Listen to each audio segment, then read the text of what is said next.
Have you struggled to lose body fat at any point in your life? This video is made for you. What I'm going to do in this video is I'm going to walk through 5 easy steps that anyone watching this at any age can implement into their lives and almost guarantee that they're going to drop body fat like they haven't ever done before. I'm Josh Bridgman. I'm a professional bodybuilder, and it is literally my job to lose body fat and also gain muscle. But further than that, I have helped over 1,200 men lose body fat, get into the best shapes of their lives, and I have done this time and time again. So I really have achieved the blueprint. I'm going to run you through that blueprint so you can just apply it to your own life and hopefully get the exact same results as some of my clients. Step 1 is brutally simple, but most skip it. You need to audit your current baseline. Now, whenever I get people into my client base, the first and foremost thing that we do is run a metabolic assessment. Super fancy way for saying, what is your metabolism doing? Is it slow? Is it fast? Are you at a place where you can cut easily? Are you at a place where you need to fix that? You also need to establish what's your actual body fat percentage. Are you 25%? Are you 35%? Are you 15%? You need to work out your daily average calories that you eat. You also need to work out your daily habits. I think if you combine where your actual body fat is in percentage, your average daily calories, and also your daily habits, then you can pretty quickly figure out where you're going wrong and also figure out how much weight you need to lose and how quick and how aggressive you need to be around that. Most guys, when I speak to them, they say that they eat healthy, but when you do go in and order that, you can see missed meals, you can see inconsistencies, you can see the weekends where it gets a little bit sticky, you can see that sleep isn't taken care of, and it is truly when you do audit yourself properly that you start to figure out the holes in the leaky bucket and why you're not filling your bucket up properly. And we're gonna go through some of those tactics that you can do to implement into your life today. So what I do with my clients when we do a full onboarding audit is we assess their physique photos to gauge body fat percentage and lean mass. You can pretty much gauge like how much you need to lose based off that. If you're 20% and you need to lose 8% to get to 12%, if you lost 1% of your body fat per week, that's 8 weeks, right? Probably don't lose it that quickly, but it's a really good way to figure out how long you need to be in a calorie deficit for, or how long you need to be in a dieting phase for. The next thing is we set up a simple tracking tool. We have a private app that we use with all of our clients. It kind of consists of MyFitnessPal. It kind of consists of like the Strong app or Rep Count if you ever used it. So you track your training, track your nutrition, track your body weight, and track all of those things that basically gives the answers that you need to know, whether you need to increase your deficit, decrease it, keep yielding those results as well. And we also track lifestyle habits. So I mentioned a few of them there: sleep, stress, steps, training. All of these factors will all have a big impact on how successful your dieting phase is. If you find that you just don't move very much, and you don't sleep very much, those are 2 things that are gonna make you not lose body fat very easily. So while I get a lot of guys through the door who say they eat 2,000 calories and they feel like they're doing other things and they can't lose any more body weight, if you audit your life a little bit more in detail, you might find that you're missing something super simple like sleep. Maybe you don't move in the day, you got a desk job. Those could be 2 really simple fixes. This immediately gives us a starting line. Once you know the baseline, we start with the most impactful fix. The most impactful fix for most people is just consistent protein intake. Protein is more satiating, so it keeps you fuller for longer. Protein is a building block for muscle protein synthesis, aka it's what builds muscle, and also in turn, what keeps muscle. It supports lean muscle retention as you diet, like I mentioned, it keeps muscle. It also boosts your metabolism in a way that it's got a higher thermic effect of feeding than other macronutrients. If you take a gram of carbohydrate, a gram of fat, and a gram of protein, it takes more calories to burn the protein than it does the other 2. So it's got a higher thermic effect of feeding, which means you need more calories to burn it, which means it technically requires more from your metabolism. For most clients, unless they've got some type of kidney issue or intolerance to high levels of protein, which can happen gastrointestinally, we go for 1 gram per pound of body weight. So if you're 200 pounds, 200 grams of protein, 250, 250. And that is a very, very easy method for you to get your level of protein. The next thing is I recommend you splitting up that protein. So muscle protein synthesis gets spiked per day as you eat protein, eat X amount of protein. Muscle protein synthesis spike. Muscle protein is the stimulus to build new muscle. So splitting that 250 bolus of protein into maybe 3 or 4 meals will definitely do you some favors. If you want to talk about optimal, we could talk about 5 meals a day. Suboptimal, 1 meal a day, right? Absorbing all that food in one sitting versus 3 or 4. Naturally, 3 or 4 makes a lot more sense. Once you establish that protein baseline, The next thing is to establish a moderate calorie deficit. Now, it doesn't matter a lot whether the calorie deficit comes from carbohydrates or fats. The reason why we choose it for it to come from fats more often than not is because carbohydrates are what gives you energy, what help you perform in the gym, what help you recover from the gym. And what keeps muscle is performance in the gym. In order to keep performance high, it makes sense for us to keep carbohydrates higher, which is why, if anything, it's a slightly low fat, slightly higher carbohydrate diet. But eventually, carbohydrates might have to come down as well. Most people go too hard, too fast. They slash calories, they burn out quick, they rebound on the other side, and it's just unsustainable. Instead, if you create a small calorie deficit, you make micro changes week on, week out, it becomes sustainable, maintainable, and you're allowed to see consistent progress throughout. And the goal of any fat loss phase should be to make it sustainable long term. Not sustainable for 6 weeks and then you fall off the plan because it was so difficult, but sustainable for 3 months and then you can slowly come out of it and you feel like you haven't been hit with the bus. The next thing is going to be a very simple thing to tell you when to change your calories. If you don't lose a pound a week, increase your deficit. Now, if you lose 0.9 of a pound a week, it's a little bit different. But if you start losing half a pound, maybe 0.6, maybe 0.4 of a pound, I would suggest you increase your deficit, because all you're doing by having a little bit of fat loss every single week is prolonging the amount of time that you have to be in a calorie deficit. So a 1 pound a week is pretty solid, unless you've got 50 to 100 pounds to lose. 1 pound a week is fine, because 1 pound a week at 50 pounds is 50 weeks. No one wants to be dieting for a year. But most people, it's like 15 to 20 pounds, right? So if you can sustain 1 to 1.5 pounds of fat loss per week, you know that you can get 10 to 15 pounds off in about 10 to 15 weeks. That is much more sustainable, it's much more maintainable, and you can think about doing that long term. Keep it simple, protein up, calories down, stay consistent. The next thing is where 99% of the people go wrong, and it is thinking that cardio is the solution for fat loss. Now, cardio is a great way to create more of a calorie deficit, which is the ultimate goal here. Cardio doesn't build muscle. Cardio doesn't sustain muscle. Cardio takes away from being able to train well. Cardio doesn't feel great all the time. So cardio helps us, sure, but the goal isn't just to lose weight, it's to lose body fat. Losing weight is different to losing body fat. Losing weight is easy. Stop training, stop eating, do loads of running. You're gonna lose weight. Losing body fat and keeping the muscle for a lean, muscular physique is absolutely key. And this is where you need to really focus on retaining or gaining muscle every single week. So what we have our one-to-one clients do is lift weights 3 to 5 times a week, depending on availability, level of skill of lifting, how long they've been lifting for, and also their goals, right? It's very, very important. If you're looking to get lean, fit, and healthy and run around with your kids until you're old, you don't need to be a professional bodybuilder in the gym 6 times a week. You just don't. So 3 to 5 times a week of resistance training, which is going to be what keeps muscle and builds muscle. We usually stick between 3 to 4 movements per session. We don't overcomplicate it with 10 different exercises, and we get very, very good at those sessions. We also look to progress them week by week. So there is no jumping around. 3 or 4 exercises per session, stick with them, progress them. Then we keep cardio as a low impact part of the plan. So first, it could just be steps or an incline walk, super easy. No one really notices how hard walking is unless you're super, super heavy. That's a very first front line of defense. Then, of course, you can increase it strategically. And this is where you have to be strategic. 20 minutes on an incline walk versus 20 minutes on a Stairmaster, they have different impacts on your body. If you feel good with a Stairmaster, run away with it. If it hurts your knees, your back, your hips, especially as you get over the age of 30, start being a little bit more tactical with the types of cardio training that you use and think what's sustainable. Can you go for a swim?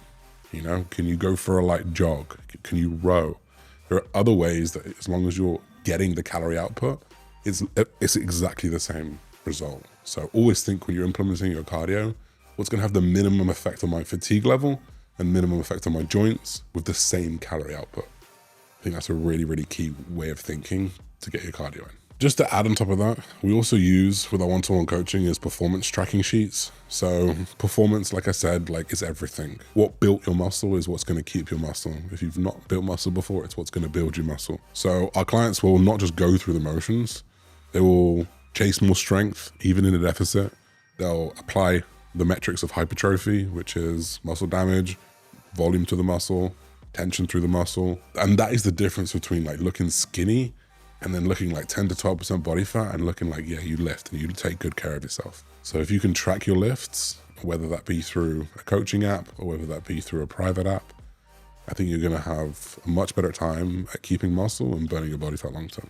We touched a little bit on cardio and a little bit on steps as well. Well, I need you to understand is that you don't need to run a marathon. You don't need to do hours on the Stairmaster in order for you to get into shape. What you need to do is move more often. Now, NEAT or non-exercise activity thermogenesis is a game changer for fat loss. All it is all of the movements that you do that don't count towards training or cardio. When you walk, when you take the stairs, when you go shopping, when you lift something up and put something down. Those are really, really, really easy ways to burn more calories without having to go to the gym more, to get on the exercise bike again, to train a little bit longer. Now you could spend 20 minutes on the Stairmaster, or you could go for a 20 to 30 minute walk. Maybe when you go to the supermarket, you park at the furthest spot away and you walk a little bit further. Maybe when you get to work, you don't take the elevator, you take the stairs. And super small changes in your habits like that can increase the calorie output by up to 200 or 300 calories a day. If you do that over a week, it's over 2,000 calories a week. And when you're trying to get into, 300 to 500 calorie deficits, it really does matter over those 100 calories, so like what you're outputting. So really, really think about some of the decisions that you make that can make you move more. Most of our clients will hit between 8 to 12,000 steps a day. Granted, it's not possible for everyone, especially if you're super busy or if you've got a job that you are just on your feet all day and you're already doing over 12,000 steps. I can appreciate it's not as easy, but 8 to 12,000 steps is a really, really good way to get in some low impact calorie burning activity. You could clean up, vacuum, you could mop the floors and do something that you don't normally do. And I promise you, you're gonna burn more calories over that long term. It burns more calories across the day. It reduces hunger versus the long cardio sessions. It doesn't quite spike cortisol as much as high intensity interval training, which again, we'll move on to in a little bit. So some of the things that we do for low hanging fruit is we tend to tell our clients to go for a walk for 10 minutes or so post-meal. The reason why we say to go for a walk post-meal is it can improve your blood glucose, it can improve your blood pressure, two huge markers for all-cause mortality disease, increases calorie output, helps digestion, park further away in a supermarket like I mentioned. Keep yourself busy during walks as well. Like one thing I used to do, is a little bit more transferable to me, but back when I did a lot of voice notes for my clients, I'd be on the treadmill and I could walk for 45 minutes and I could send out 45 voice notes, maybe not 45, but I could send out a lot of voice notes, get a lot of points across. And before you know it, you've done 2 birds with 1 stone. And that is the thing about cardio, is that you can really habit stack. And like, not only are you getting 45 minutes of cardio, not that you have to do 45 minutes, but not only are you getting your cardio in, you're also getting some work done. Maybe you're getting some personal journaling done. Maybe you're listening to a podcast and you're learning. It's like a habit stacker. It's not super sexy, but like it works. In fact, one of my clients, Chris, he dropped 20 pounds and it went under 13% of body fat. And all we changed was how much he moved day to day. No extra cardio, just literally took him from the very, very sedentary 2,000 or 3,000 steps to 5 to 6 to 7 to 8 to finally 10 and 12. And he lost over 20 pounds of body fat solely from that. So really don't underestimate how well this stuff can work. I think the final piece to the puzzle that a lot of people potentially who are watching this or potentially who are giving advice on this, they kind of brush over, and it's recovery. Now, sleep, stress, hydration, routine, these things are really, really, really important. Stress being hugely, hugely important. Stress can massively induce huge dumps of cortisol. Cortisol is a hormone killer. Thyroid, or testosterone, can completely crash those and also blunt fat loss. If you are chronically stressed, you will find it very difficult to lose body fat. So if you find yourself stressing day to day, and this doesn't mean that you have loads and loads of pressure on your shoulders, just relatively, if you feel stress, like your stress can be different from someone else's stress. If you are chronically in that heightened state of awareness, it becomes more difficult to lose body fat. So here are some of the things that we go through with our clients and what we coach. Sleep 7 to 9 hours. Now, sleep works in sleep cycles, about 90 minutes. We know from research about 5 sleep cycles is optimal. 5 times 90, 7.5, 7.5 hours a day. Now, when you have good sleep, you will have lower hunger, you will have more muscle, you will lose body fat easier, you will feel calmer, and you'll be less stressed. Lower cortisol, higher testosterone. Sleep is one of the things that if you took away, you would die very, very quickly, and you would feel the impact of quicker than anything. People can kind of deal with being hungry or thirsty, maybe not thirsty for too long.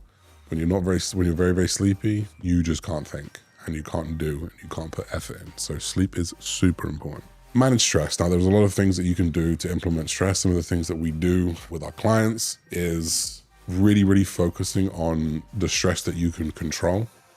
Maybe you time manage a little bit better. Maybe you write down some thoughts if you've got some negative self-imagery in there. Maybe you plan your days a little bit better while you're traveling. Maybe you give yourself peace of mind at the weekend and have those off. There's so many ways that you can de-stress without having to feel like you're juggling everything.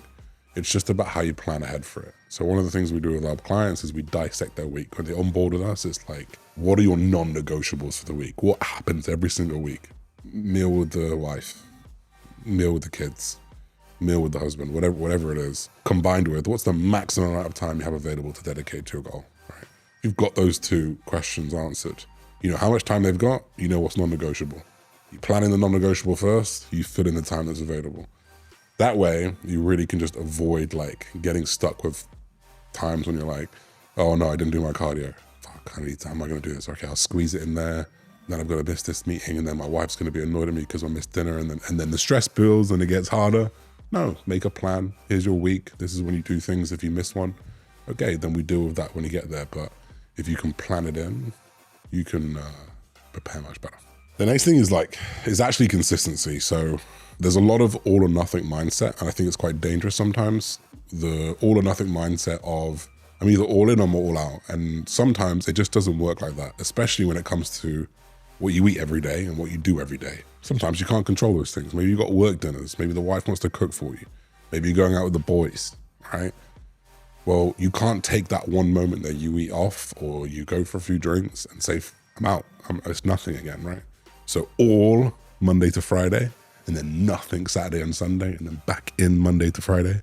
You can undo those days very, very quickly. Our most difficult thing / our biggest emphasis point for a lot of people who come into our coaching program is like, how can we get you consistent? How can we get you to go for the drinks on a Saturday night, but on Sunday you're back to plan? Like that is the true key, because you will find that if you run it 95% of the time, you get 95% of the results, and 95% of the results are good enough for 95% of the people watching this video. It's like the rule of 95 that we talk about sometimes on our one-to-one calls that we have every week. This rule of 95, if you're 95% of the way there, you're getting 95% of the results. That 5%'s like, you'd rather leave that 5% for just peace of mind. So use that rule, the 95% rule. A shredded body, like a lean body, a muscular body, it isn't built in 4 weeks. It's built through daily execution of simple tasks over months. It's simple to track your calories. It's simple to track your training. It's simple to just try and sleep well. It's simple to not try and be stressed. What's not simple is merging all of those into one every single day for months and months and months. So something to consider, amalgamate them all in together and try and find your own flow. But those are some of the best tips that I can give you in order for you to get lean this summer, or in the winter if you're crazy. But this is the reason why over 1,200 guys in my program have achieved their results, because they've stuck to these principles, they've understood these principles, and we've helped them through with these principles. And once you understand that the consistency wins, you start to win more, your confidence builds, your motivation builds, consistency builds. So if that sounds like you're in that kind of before, you love the sound of some of these things that I've talked about here today. Maybe you try implement them, you can't quite get them to work, you can't quite find the piece of the puzzle that needs to be for you. Drop a comment down below, or in fact, better yet, hit the link that I'm gonna pin in the comment at the top. And it's gonna be a link to a completely free diagnostic call where we'll run through some of this stuff that we've talked to today. How does your life look? What are you doing at the moment? And I'll hopefully offer you some advice on that call to try and get you to where you need to go. Of course, like I do offer this as a coaching program, but the diagnostic call is there for you to take if you want it, so we can try and help you out at least on the call. So if you like this type of video, comment down below, drop a like. We'll see you very soon, everybody.